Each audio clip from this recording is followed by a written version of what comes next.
Hello friend, welcome to my channel. আজ আলু ধনেপাতার অসাধারণ একটা চটপটা রেসিপি শেয়ার করব।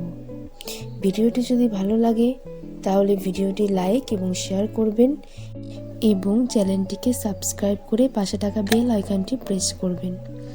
চলুন আর দেরি না করে শুরু করা যাক। রেসিপিটি তৈরির জন্য যে উপকরণগুলি লাগবে সেগুলি হলো নুন দিয়ে সেদ্ধ করে রাখা আলু, লাগবে বেসন, ময়দা, নুন, হলুদ, পাঁচফোড়ন, চিনি, ধনেপাতা বাটা, লাগবে আদা বাটা, লঙ্কা বাটা ও তেঁতুলের কাঠ।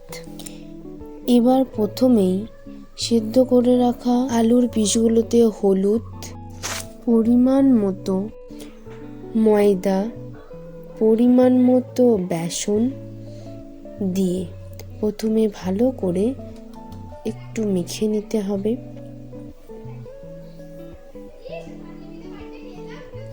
মাখা হয়ে যাওয়ার পর সেটা নিয়ে পরিমাণ মতন আদা বাটা, পরিমাণ মতো লঙ্কা বাটা,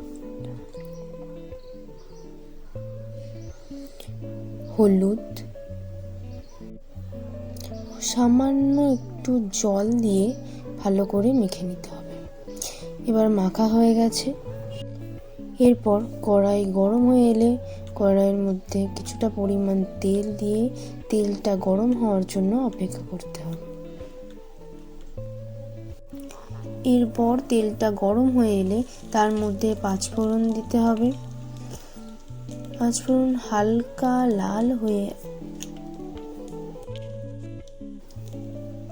তার মধ্যে ম্যারিনেট করে রাখা আলুগুলোকে আস্তে আস্তে দিয়ে দিতে হবে।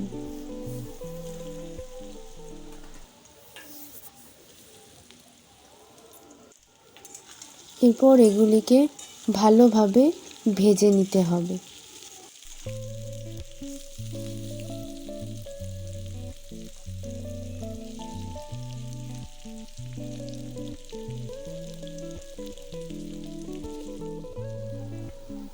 দেখুন, এটা ভাজা হয়ে গেছে।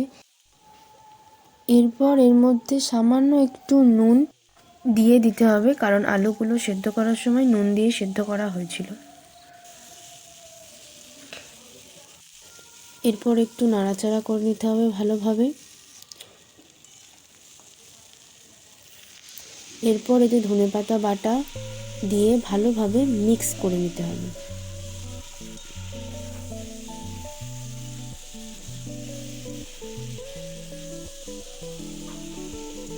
কিছুক্ষণ ভালোভাবে মিক্স করে নেওয়ার পর এর মধ্যে তেঁতুলের কাঠটা দিয়ে সব কিছু আবার একসাথে ভালো করে মিক্স করে নিতে হবে।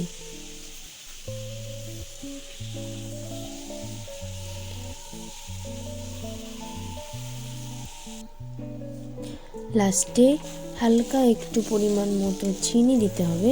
চিনি দিয়ে ভালোভাবে নাড়াচাড়া করে নিলে তৈরি হয়ে গেল চটপটা এই রেসিপিটি। এটা অবশ্যই একবার ট্রাই করবেন এবং কমেন্টে জানাবেন।